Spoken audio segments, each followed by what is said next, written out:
Querida Igreja do Senhor, todos os que estão presentes, todos os que estão nos acompanhando remotamente, que a graça maravilhosa do Senhor Jesus seja com todos vocês. Meus amados, eu gostaria de compartilhar com os irmãos nessa tarde uma palavra da parte de Deus, e nós vamos abrir, portanto, no Evangelho de São João, capítulo 16. Evangelho de João, capítulo 16, e nós leremos neste momento, neste primeiro momento, apenas um versículo, e a partir dele, então, nós estaremos compartilhando com os irmãos uma mensagem, e eu quero crer na dependência do Senhor Jesus, do Espírito Santo, será para a nossa edificação, para o nosso enlevo espiritual, nessa tarde, os que estamos aqui e aqueles que estão nos acompanhando remotamente e eventualmente os que assistirão essa mensagem também depois desta data, se o Senhor assim decretar, né? Então, onde você estiver, seja a hora que for, o dia que for, que essa palavra possa falar ao seu coração. Evangelho de João, capítulo 16, versículo 33, que diz: estas coisas vos tenho dito, para que tenhais paz em mim. No mundo passais por aflições, mas tende bom ânimo, eu venci o mundo. Estas coisas, o versículo começa dizendo, que coisas são estas? Tudo que está antecedendo a esse texto, e eu queria que você olhasse comigo lá no capítulo 14, por isso eu pedi você deixar a sua Bíblia aberta e voltar um pouquinho. Nós vamos analisar aqui, se você estiver usando a Bíblia na versão de Almeida, Revista e Atualizada, que é a que está sendo projetada aqui também, né? Que nós usamos normalmente, você vai perceber no título do capítulo 14, na epígrafe, e eu insisto, e não está por demais dizer que a epígrafe, o título que aparece nas porções, elas não fazem parte do texto inspirado, canonizado. Assim também os capítulos e versículos originalmente não estavam, né? Foram incluídos como uma ferramenta didática, como um recurso teológico, bibliológico aí, para nos ajudar a entender o texto. Mas essas epígrafes, justamente acompanhando o assunto, a divisão, ela vai de certa forma nos guiando, nos introduzindo no tema. Então, no título do capítulo 14, Jesus começa um sermão que é um sermão de despedida, na verdade. E ali, então, ele começa a confortar os seus discípulos por causa da sua iminente morte. Ele já estava ali, podemos dizer assim, na antessala da morte. Então ele começa a trazer uma palavra de conforto, como diz o título. E nesse sermão de despedida, Jesus promete o outro Consolador. No capítulo 15 ele traz a analogia da videira e dos ramos. E no capítulo 16, na primeira epígrafe, ele fala sobre a missão do Espírito Santo. E a partir do versículo 25, então, se você estiver com a Ara, observe que o título diz palavras de despedida. Então, dentro daquele sermão final, de consolo, de conforto, Jesus começa agora, na divisão, a partir do versículo 25 do capítulo 16, ele começa essas últimas palavras que a epígrafe muito propriamente intitula-se palavras de despedida. E ao final dessa palavra de despedida, lá no versículo 33, nós temos então ali como uma conclusão, como um remate final, as palavras de Jesus dizendo: no mundo passais por aflições, mas tende bom ânimo, eu venci o mundo. Daí eu intitular essa mensagem de hoje como uma despedida pedagógica. Foi uma despedida, Mas Jesus, como mestre por excelência, ele se valeu daquele momento e ele não perdia nenhuma oportunidade para ensinar, para discipular os seus discípulos, os seus escolhidos, para ensinar lições maravilhosas aos seus primeiros ouvintes, e hoje, através da palavra, ele nos ensina e nos ministra a todos nós. Portanto, uma despedida pedagógica.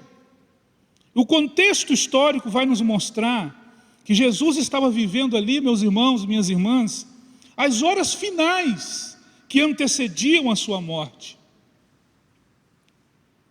Imaginem o tom da sua voz, imaginem como foi vivenciar aquele momento, naquele contexto histórico. E Jesus, então, conhecendo o que estava por vir, ele traz uma palavra de ensino, de orientação aos seus discípulos, e ao final dessas instruções todas, como que deixando para o último aquilo que ele queria talvez ressaltar ainda um pouco mais, ele lhes advertiu dizendo: no mundo passais por aflições, mas tende bom ânimo, eu venci o mundo. E deste último conselho, desta última palavra de despedida de Jesus, nós podemos extrair algumas lições. Por isso, então, repito, uma despedida pedagógica. E uma das primeiras lições que eu vejo, que eu aprendo com essa passagem, considerando, meus irmãos, a atitude de Jesus, o que ele disse, o momento histórico em que ele disse, levando em conta tudo isso, eu aprendo com Jesus uma lição, que é a lição da sinceridade. Essa é a primeira lição que eu aprendo nessas palavras de despedida de Jesus. Aqui se faz notar a sua sinceridade, no momento crucial da sua vida, no momento importantíssimo, que só de dizer, só de anunciar isso aos seus discípulos, e perceba, se você ler atentamente o Evangelho de João, você notará que Jesus veio preparando os seus discípulos gradativamente, vez por outra ele dizia: olha, eu vou partir e vocês não podem ir para onde eu vou. Olha, nós vamos nos separar, o Filho do Homem veio para cumprir a sua missão. Ele veio gradativamente, e desde lá do capítulo 11, na ressurreição, no milagre da ressurreição de Lázaro, no momento depois, no capítulo 12, na unção dos pés, tudo aquilo era uma forma de Jesus estar também preparando os seus discípulos. Mas naquele momento crucial de despedida, Jesus ele foi extremamente sincero, ao falar da separação iminente, a falar que aquilo traria, por certo, dores, lágrimas aos seus discípulos, desorientação, medo. Jesus sabia de tudo já o que iria acontecer, mas ali ele usa de sinceridade, meus irmãos, para transmitir essa mensagem dizendo: olha, meus filhos, no mundo passais por aflições. Ou na versão Almeida Corrigida, no mundo tereis aflições. Jesus foi sincero. Ele poderia, meus irmãos, maquiar aquele momento, aquelas palavras. Ele poderia usar de eufemismos, não é verdade? E o eufemismo, vale a pena lembrar, é aquela figura de linguagem que nós usamos, um recurso literário, para amenizar as coisas. Não é? Então, em vez de você falar que morreu, você fala que ele foi descansar. E nós, no jargão evangélico, nós dizemos: dormiu com o Senhor.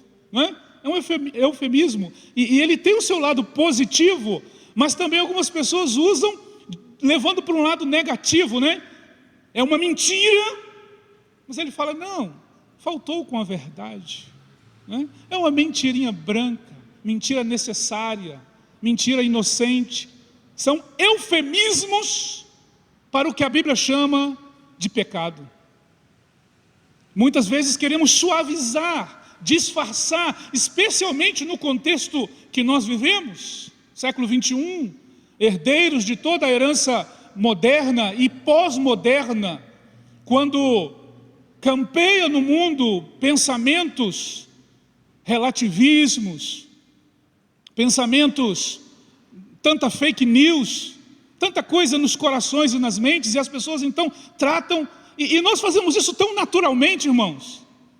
Lembra daquela ocasião em que a mãe ou que o pai vai levar o seu filho para o médico tomar uma vacina, tomar uma injeção? Lembra da bezetacil, como doía? E aí o pai fala assim: meu filho, não dói não, é só uma picadinha, não vai doer não. Dói sim. Mas essa dor que você vai sentir, a criança vai sentir naquele momento, é uma dor necessária, é uma dor que vai lhe fazer bem, que vai lhe prevenir de outras doenças. Mas aí a gente tenta maquiar e a criança cresce com isso. E é muito comum, é muito próprio do ser humano, muitas vezes, se valer de subterfúgios e não ressaltar o que é a verdade. Mas Jesus, meus irmãos, como mestre santo, naquele momento crucial, ele usou de sinceridade e disse: meus filhos, vai doer. No mundo tereis aflições. Sinceridade, em uma das definições dessa palavra nos dicionários, nós encontramos que sinceridade é definida como a expressão externa de sentimentos e pensamentos alinhados com a realidade vivida pela pessoa. Essa definição, ela tem implícita a ideia de interação com outros, uma vez que a sinceridade é avaliada na medida em que o eu é representado de forma verdadeira e honesta perante os outros. Então, basicamente, sinceridade, diz os dicionários, é a virtude de quem se comunica e age, perceba, se comunica e age de acordo com a totalidade de seus sentimentos, de suas crenças, de seus pensamentos e desejos. Sinceridade é utilizada para definir um traço do caráter, ou mesmo da personalidade humana. Jesus foi extremamente sincero aos seus discípulos. Sinceridade, diz ainda, é o traço do caráter ou da personalidade de um indivíduo. Ela é uma virtude de que se traduz em uma conduta franca, verdadeira e leal. Jesus não passou a mão na cabecinha dos discípulos, porque se eu falar com eles a verdade aqui, eles podem se assustar, eles podem, não sei como vão reagir, então eu vou tratar de acalmar. Não, ele foi sincero, meus irmãos, e disse: gente, vai doer, vocês vão ter problemas, vocês vão chorar, vocês serão perseguidos, vocês terão aflições. Então, uma primeira lição que nós podemos extrair aqui dessa passagem, a exemplo de Jesus, é a sinceridade. E repito, irmãos, em dias onde abundam as fake news, em dias onde parece até que tem mais valor, não é? Lembrando lá de Isaías, que fala sobre a inversão de valores, nós vivemos isso hoje. Mais que nunca, essa lição de sinceridade precisa ser pregada, ensinada e vivenciada, independente do momento histórico, independente das circunstâncias e do contexto, porque no caso de Jesus o contexto não era favorável. Vamos voltar para João 14, por favor. Um versículo extremamente conhecido, mas eu queria ressaltar nessa tarde. João 14, 16. Eu sei que muitos de vocês o sabem de memória. João 14, 6, perdão. João 14, 6. Respondeu-lhe Jesus: eu sou o caminho, a verdade e a vida. Ninguém vem ao Pai senão por mim. Irmãos, pergunto para vocês, irmãs, pode alguém que se apresenta como sendo a verdade, a mais pura verdade, e repito, hoje, em um mundo onde existem verdades, fala-se de verdades, onde se relativiza a verdade, Jesus é e continua sendo e sempre será a verdade. Então, pode alguém que se apresenta como sendo a verdade, mentir? Absolutamente não. Por isso, ele precisava falar a verdade com os discípulos. Então, ele precisava ser sincero em suas palavras, palavras de despedida. Uma grande lição para nós: sinceridade a qualquer preço, em qualquer circunstância. E quando nós estudamos a etimologia dessa palavra sinceridade, é muito interessante porque ela se remete lá ao latim, ao mundo romano, e nós encontramos lá várias ilustrações do uso, né? Eu trago aqui até como uma ilustração dessa palavra, sobre sinceridade, oriunda do latim, sincera. Como assim sincera? Porque dizem os estudiosos, naquela época, no mundo romano, no mundo latim, os artesãos, quando faziam ali uma peça, seja de madeira ou de cerâmica, vamos pensar numa peça de barro, de cerâmica, num vaso, numa panela, e é comum que ficasse com alguma fissura, com alguma pequena rachadura, poderia vazar água, então eles colocavam cera e deixavam aquela peça perfeita, bonita, mas lá na frente, aquilo ia ter problema. No caso de uma peça de madeira, se aquele escultura ou o que fosse, se ela tivesse sido feita com um pedaço inteiro de madeira e não tivesse nenhum buraco nem nada, não precisaria fazer. Mas se ela tivesse alguma ranhura, algum buraquinho, eles tapavam com cera. Mas uma vez exposto ao sol ou alguma outra circunstância, numa feira, aquilo ia derreter e ia mostrar e se revelar o problema. Então, quando o artesão conseguiu uma peça perfeita, seja de cerâmica ou de madeira, sem rachura, sem nenhum tipo de orifício, sem ter a necessidade de preencher com cera, então eles fizeram ali como que um selo, e o selo dizia: sincera, sem cera.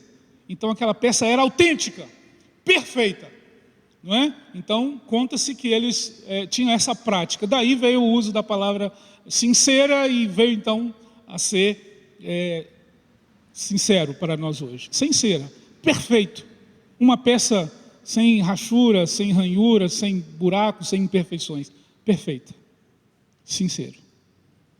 Meus irmãos, que o Senhor Jesus nos infunda, através da sua palavra, através do seu Espírito, enquanto nós caminhamos tratando de imitar o nosso Mestre, que o Senhor faça de nós, homens e mulheres, sem cera, perfeitos, aperfeiçoados pela sua palavra, aperfeiçoados pelo seu Espírito Santo. Jesus falou a verdade: no mundo passais aflições. E não apenas isso, ele disse toda a verdade, porque ele poderia dizer talvez de uma forma ali também para amenizar, mas não, ele disse toda a verdade. E eu enfatizo isso quando nós observamos no capítulo 16 e no versículo 33 que lemos, o plural da palavra aflição. Perceba, Jesus não disse que no mundo vocês terão aflição no singular, como sendo uma única ocasião, uma vez ou outra. Não, está no plural, indicando aflições. E a palavra aflição aqui, no seu sentido original, ela quer dizer exatamente isso: sofrimento, e os mais variados, das mais diferentes matizes e nuances, maltratos. Isso é o significado original de aflições aqui. E a pessoa pode ser maltratada de várias formas: fisicamente, maltratos emocionais, psíquicos. Existem vários tipos de aflições, e Jesus usa aqui o plural para dizer que no mundo tereis aflições. Embora essas palavras tenham sido ditas especificamente aos primeiros discípulos, elas permanecem relevantes hoje para qualquer pessoa que queira fazer a diferença no mundo, na qualidade de discípulo de Jesus. E eu quero que você me acompanhe, por favor, para fundamentar isso. 2 Timóteo capítulo 3, e agora citando então o apóstolo Paulo, 2 Timóteo capítulo 3, a partir do versículo 10, nós encontramos aqui o apóstolo Paulo orientando o seu discípulo Timóteo, e ele vai dizer para Timóteo o seguinte: tu, porém, tens seguido de perto o meu ensino, procedimento, propósito, fé, longanimidade, amor, perseverança. E o versículo 11, Paulo ressalta: as minhas perseguições, os meus sofrimentos. E aí ele cita alguns que aconteceram, por exemplo, lá em Antioquia, em Icônio, em Listra. E aí ele ressalta: que variadas perseguições tenho suportado, ponto de exclamação. Aflições. Isso aconteceu com os primeiros apóstolos. Mas o texto continua dizendo, e aqui, meus irmãos, eu chamo a sua atenção para o verso então 12. Paulo diz assim: Timóteo, ora, todos quantos querem viver piedosamente em Cristo Jesus, serão perseguidos, ou passarão por aflições. Perceberam? Todos, não apenas os primeiros apóstolos, que eram discípulos, não apenas os primeiros cristãos da igreja primitiva, todos, não apenas os vocacionados, os pastores, os missionários, mas não, todos, homens e mulheres ao longo da história, todos os que se identificam como discípulos de Jesus, estão passivos, sujeitos a aflições, as mais variadas. Tem gente que leva uma vida financeira estável, abençoada, não tem problema de dívida, não tem problema de cobrança, não tem nenhum tipo, está muito bem financeiramente, tem uma herança, tem um bom negócio, tem uma boa estrutura, mas às vezes sofre na família, tem problemas familiares terríveis, nos relacionamentos, no amor, com os filhos, ou outros que são felizes nos seus relacionamentos, gozam de boa saúde, mas têm problemas de outras naturezas, não é verdade? E a vida está aí para nos mostrar, e essa epidemia de coronavírus gritando aos nossos olhos, que as aflições são, irmãos, uma realidade em nossas vidas, as mais variadas. No mundo tereis aflições, disse Jesus. E ele usou de sinceridade, ele usou de verdade para orientar essa palavra. Mas isso nos leva a uma segunda lição, porque Cristo enfatizou aos seus discípulos, e eu quero dar eco nessa tarde, a localidade. Perceba, Jesus foi pontual, ele disse assim: filhos, no mundo passais por aflições. Então Jesus, de certa forma aqui, meus irmãos, ele pontualizou, ele especificou a arena das aflições. Lembre-se que Jesus disse essas palavras lá no cenáculo, quando ele partilhava da sua última ceia com os seus discípulos. Ele sabia que a sua hora havia chegado e que logo sofreria pelos pecados do mundo. Mas ao antever o tempo em que não estaria mais ali, sabia que os seus discípulos enfrentariam um problema atrás do outro, aflições no mundo.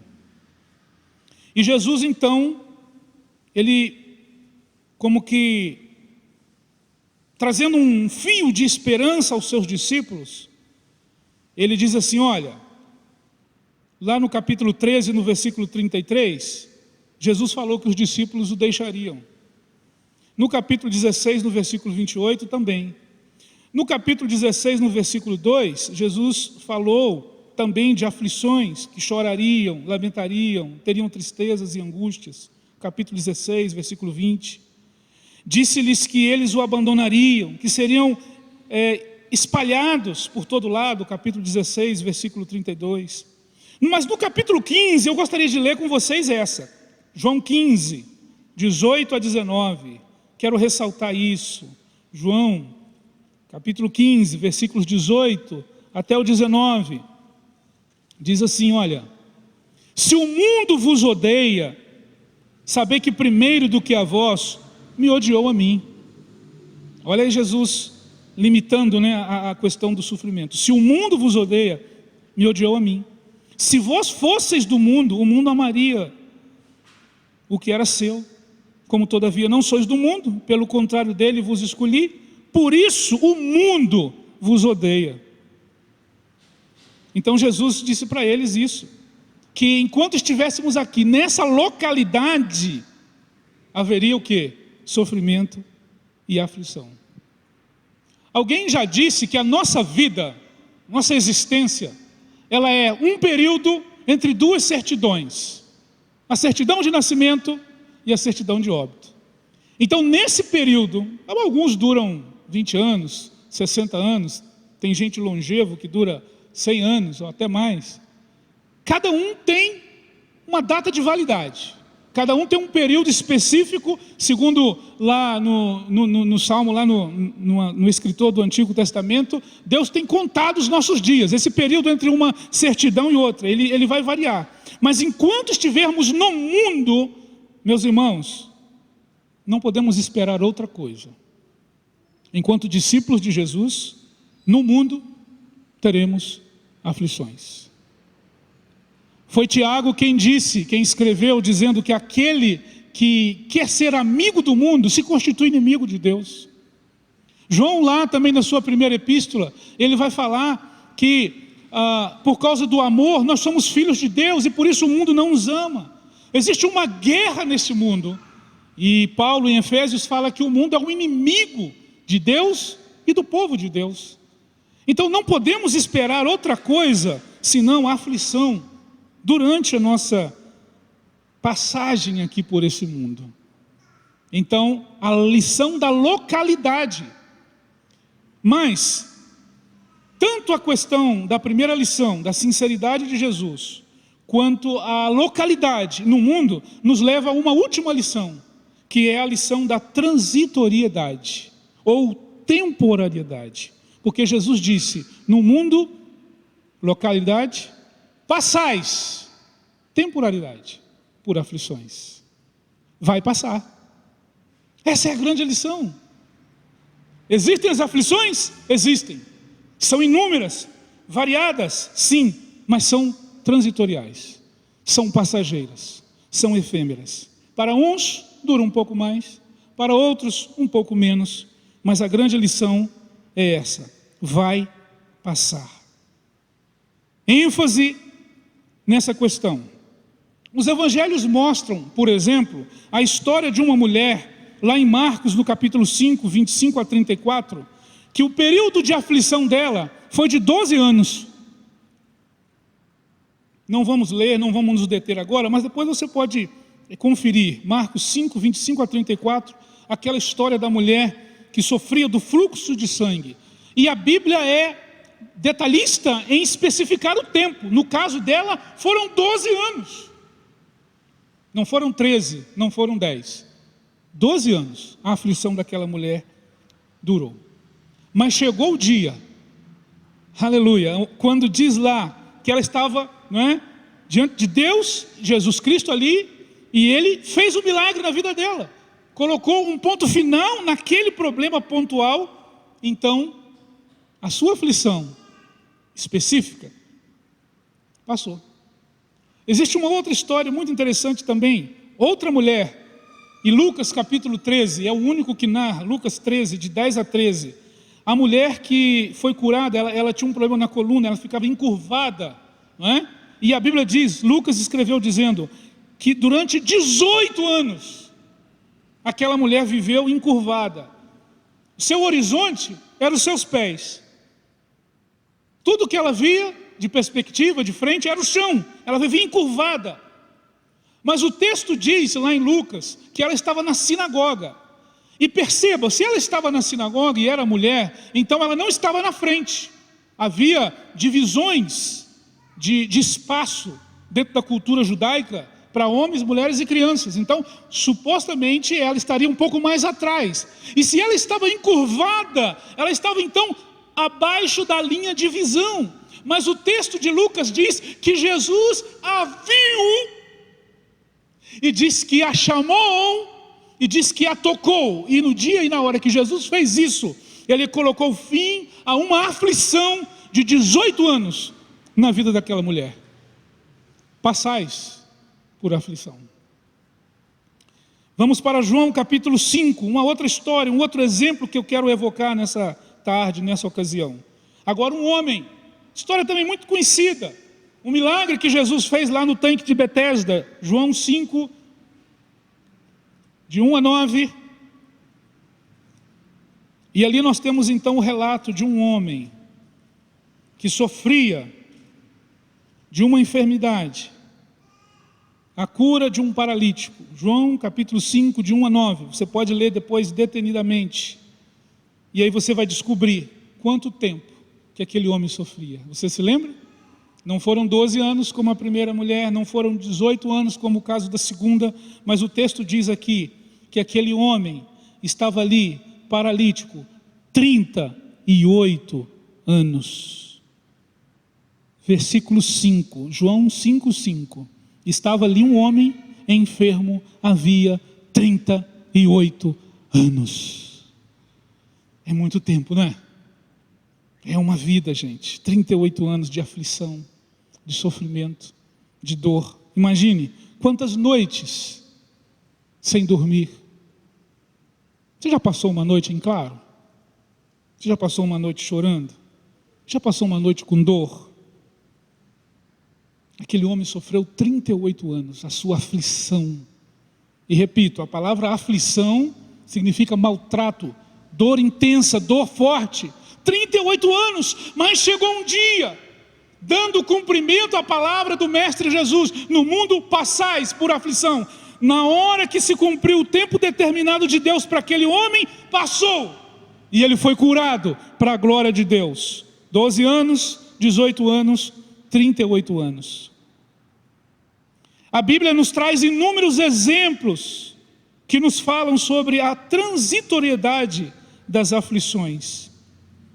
Há um texto lá no Antigo Testamento também que eu gostaria de trazer à tona nessa oportunidade, que é 1 Reis, capítulo 11, versículo 39. Quando Deus fala através da boca do profeta Aías, se referindo ali no momento em que rasgou o reino de Salomão, falando de Davi, falando das aflições que viriam. Deus toma o profeta Aías e diz no versículo 39: por isso afligirei a descendência de Davi, ponto vírgula, todavia não para sempre. Transitoriedade. Eu queria dizer para você nessa tarde, à luz da palavra de Deus, na autoridade do Espírito Santo, meu irmão, minha irmã, Deus está falando aos nossos corações, para infundir consolo, para renovar o ânimo, para inspirar a nossa alma. Vai passar, em nome de Jesus, querido. Essa dor, essa aflição, essa angústia, essa mazela que assola o teu coração, ela vai passar, em nome de Jesus. Fique firme, fique na presença do Senhor, continue clamando, continue vindo para as orações nas segundas-feiras à tarde, ou aí na sua casa, ou onde você estiver. Não desmoreça a sua fé, receba da parte de Deus o ânimo para a sua alma e creia que vai passar para a glória de Deus. Mas irmãos, eu preciso, nessa tarde, a exemplo do nosso mestre, a exemplo do nosso Senhor e Mestre Jesus, eu preciso ser bem sincero com vocês e trazer aqui a realidade, porque alguém poderia até argumentar isso, né? Pastor, muito boa essa palavra, motivacional, mas e aquelas pessoas que passam a vida toda, e aqueles que até morrem sem obter a vitória daquela questão que estão orando? E isso acontece de fato. A vida está aí, a própria Bíblia mostra exemplo de várias pessoas que morreram lutando contra uma aflição, contra uma dor, contra um problema. A história da igreja está cheia de exemplos disso, de homens e mulheres, mártires, pessoas como Charles Haddon Spurgeon, o príncipe dos pregadores, que lutou contra várias enfermidades. Ele sofria de gota, aquela enfermidade, né, nas articulações que dizem que traz muita dor. Ele sofria de outras enfermidades. Mas a pior das enfermidades, dizem os historiadores, os biógrafos, que Charles Haddon Spurgeon, um ícone da igreja do passado, um homem de Deus, a história dele é maravilhosa, a história dele é linda, e se você depois pesquisar, vai ver que realmente foi uma pessoa que fez a diferença no seu tempo e que até hoje nos influencia tanto. Converteu-se aos 15 anos, com 16 pregou o seu primeiro sermão, já logo foi levado ao pastorado. Com 20 anos, Charles Haddon Spurgeon já era pastor e pregou a vida inteira. Ele morreu com quase 60 anos, 58 anos para ser mais exato, mas durante a sua vida inteira lutou com enfermidades. Mas a pior doença, que diz os historiadores, os biógrafos, que Charles Haddon Spurgeon lutou contra ela a vida inteira, foi uma doença, porque é uma doença, uma enfermidade chamada depressão. E esse homem de Deus lutou a sua vida inteira contra essa aflição da sua alma, a depressão, angústia, uma dor insuportável. Então alguém poderia dizer assim: pastor, como é que fica essa questão? Como é que fica aí agora essa história? Como é que você resolve esse dilema? Algumas pessoas têm uma aflição temporária, 12, 18, 38, seja a quantidade de anos que for, mas outras morrem. Quantas mulheres que viveram a vida inteira orando por um assunto, por uma questão, e morreram e não viram a vitória naquele pedido de oração. Bem, nesse caso, meus irmãos, e para responder a essa pergunta, nós precisamos ampliar um pouquinho mais o nosso conceito de transitoriedade que nós estamos falando ali. Sabe por quê? Porque aqui em João 17,14, nós já mencionamos bastante aqui o contexto de João.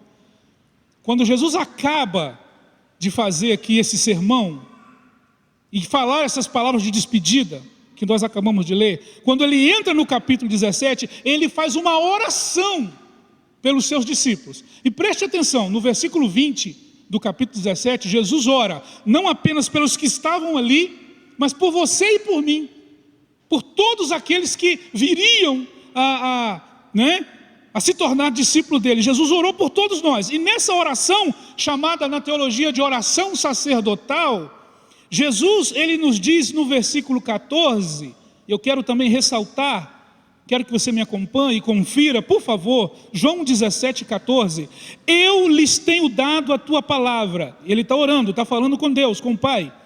Pai, eu lhes tenho dado a tua palavra, e o mundo os odiou, e aí vem, porque eles não são do mundo, como também eu não sou. Então vamos ampliar o nosso conceito de transitoriedade. Versículo 17 agora, versículo 16. Eles não são do mundo, de novo, como também eu não sou. Então o que Jesus está mostrando aqui é que nós estamos aqui num período entre duas certidões, de nascimento e de óbito, e que nós podemos passar a vida inteira sofrendo por uma determinada questão, numa determinada área, e alguns de nós em várias áreas ao mesmo tempo, sofrendo. Mas, meus irmãos, dentro desse conceito de transitoriedade, enquanto cristãos, enquanto discípulos de Jesus, chamados por Deus, escolhidos por Deus, salvos pela sua preciosa graça, e estaremos seguros nele para sempre, de modo que um dia sairemos deste mundo, porque nós não somos deste mundo. Ou seja, em outras palavras, pode ser em alguns anos, em algumas décadas, ou pode ser quando a nossa existência neste mundo se findar. Mas o fato é, meus irmãos, que um dia vai passar. Se não passar aqui, passará na eternidade, porque nós não somos do mundo. E nas palavras de Pedro, ele diz lá na sua epístola, que nós somos peregrinos e forasteiros. Paulo diz que a nossa pátria está nos céus. Então, seja aqui, ou seja, quando nós partimos, de uma maneira ou outra, essa aflição ela vai se findar. E aí eu queria então trazer a pergunta de João, o mesmo João. Só que agora, lá na primeira epístola, no capítulo 5, ele faz uma pergunta que você tem que me acompanhar lá. 1 João capítulo 5. Uma pergunta, claro que retórica. E ele fala assim: quem é o que vence o mundo? Quem é o que vence o mundo? Quem é o que vai vencer, então, finalmente, todas as aflições? João, primeira epístola de João, capítulo 5, versículo 4 diz: porque todo o que é nascido de Deus, todo salvo, todo escolhido, todo eleito, todo aquele que foi redimido pelo sangue de Jesus, todo aquele que é nascido de novo, vence o que, irmãos? Leia comigo aí. Eu vou ler e vocês respondem. Porque todo aquele que é nascido de Deus vence o... De novo, está fraco. Todo aquele que é nascido de Deus vence o mundo. E esta é a vitória que vence o mundo, a nossa fé. E aí vem a pergunta de João, que eu quero dar eco nessa tarde: quem é o que vence o mundo? E ele responde: aquele que crê ser Jesus, o Filho de Deus. Em outras palavras, vai passar. E quando se cumprir isso, irmãos, a estes escolhidos, a estes salvos, a estes, o Rei Jesus dirá: vinde, benditos de meu Pai, e entrai na posse do reino que vos está preparado desde a fundação do mundo. Aleluia! E lá, nesse reino, diante do Cordeiro vivo e vitorioso, quando já todas essas aflições do mundo tiverem passado, diz João em Apocalipse 21:4, e com isso nós vamos terminando, diz assim: Deus lhes enxugará dos olhos toda lágrima, e a morte já não existirá. Já não haverá luto, nem pranto, nem dor, porque as primeiras coisas se passaram. E aquele que está sentado no trono disse: eis que faço nova todas as coisas. E acrescentou: escreve, porque estas palavras são fiéis e verdadeiras. Vai passar, igreja, em nome de Jesus. Seja o tempo que for, vai passar, porque temos diante de nós uma vitória certa e segura. Em nome de Jesus. Lembra da história de Charles Spurgeon que eu falei para vocês?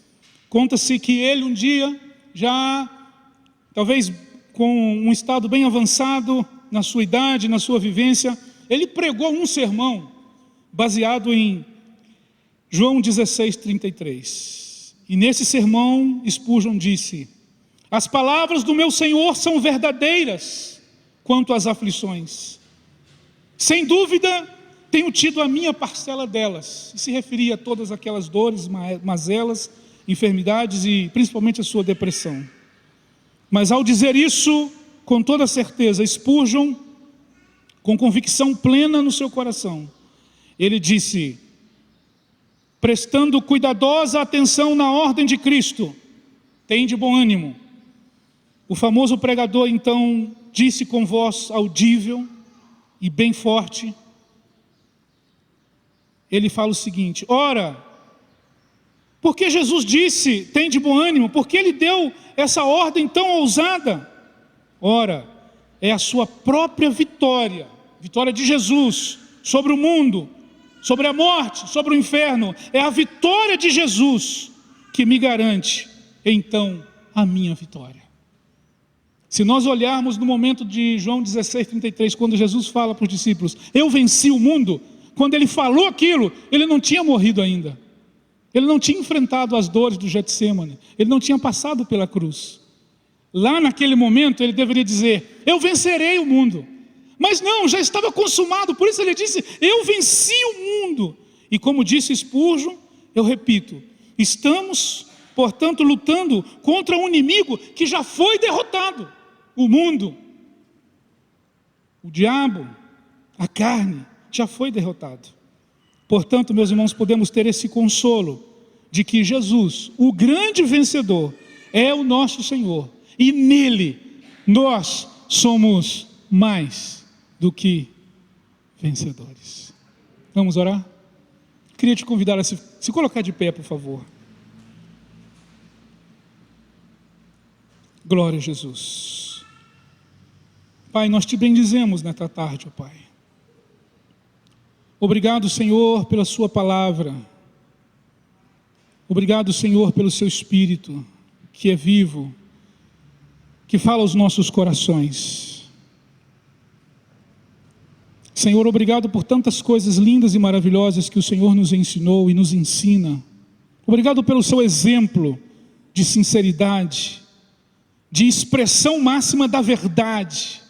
Obrigado, Jesus, porque o Senhor infundiu nos seus discípulos e também em nós uma palavra de ânimo, de esperança, de confiança no Senhor.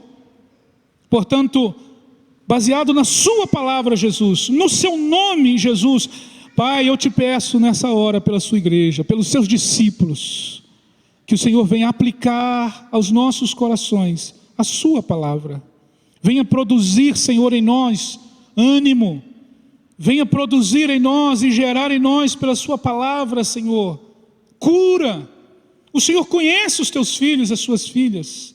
O Senhor sabe quantas e quais aflições cada um de nós passamos, experimentamos. Quem sabe neste momento, Senhor, aqui pessoas que já há tantos anos lutando com uma questão que lhe aflige, que lhe arranca lágrimas dos olhos, e dia e noite esse irmão, essa irmã apresenta ao Senhor essa aflição. Portanto, nessa tarde, uma vez mais, nós te pedimos a sua graça, Senhor, como Paulo fez. Se o Senhor quiser trazer a cura, se o Senhor quiser trazer nessa tarde e colocar o ponto final nessa aflição do teu filho, da tua filha, desse pai, dessa mãe, dessa esposa, deste jovem, o Senhor bem pode fazê-lo para a glória do seu nome. Mas do contrário, Senhor, derrama a sua graça e infunda em nós ânimo, fé, para que possamos avançar e seguir na tua presença, afiançados de que contigo, Senhor, nós somos mais que vencedores. Abençoa-nos pela tua graça, pela tua bênção, pelo teu favor, uma vez mais, Senhor. Não por nossos méritos, porque não os temos, mas pelos méritos de Jesus, pelos méritos de Jesus Cristo na morte vicária da cruz do Calvário, Senhor. Atende a nossa oração. Nós o fazemos esse pedido com fé, com gratidão em nossos corações, com humildade, mas na certeza de que o Senhor nos ouve, para a glória do seu nome, Jesus. Amém. Amém. Pode tomar os seus assentos, eu volto a palavra ao reverendo Pedro.